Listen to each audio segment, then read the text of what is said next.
السلام علیکم، آداب دوستوں۔ اسلام دین فطرت ہے۔ اس میں صاف صفائی کا حکم دیا گیا ہے۔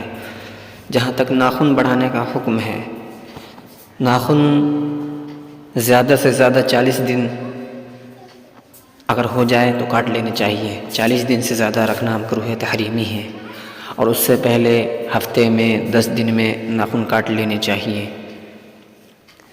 کیونکہ 40 دن سے زیادہ ناخن رکھنا مکروہ تحریمی ہے اور اس سے منع کیا گیا ہے۔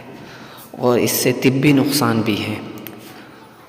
وہ نقصان یہ ہے کہ اس سے ناخنوں میں میل جمع ہو جاتا ہے، گندگی جمع ہو جاتی ہے، جس سے جراثیم پھیلتے ہیں۔ اس لیے اسلام کا ایک ایک حکم اگر ہم غور کریں تو اس میں طبی فوائد ہمیں نظر آتے ہیں، اور اس میں ہمارا ہی فائدہ نظر آتا ہے۔ اس لیے آج کل فیشن کے طور پر جو ناخن بڑھاتے ہیں، ان سے گزارش ہے کہ وہ اپنے صفائی کا خیال رکھیں، اپنے ناخنوں کو کاٹیں، ہر ہفتے کاٹیں، ہر ہفتے نہیں تو 10 دن مہینے میں، زیادہ سے زیادہ 40 دن، اس سے زیادہ رکھنا مکروہ تحریمی ہے۔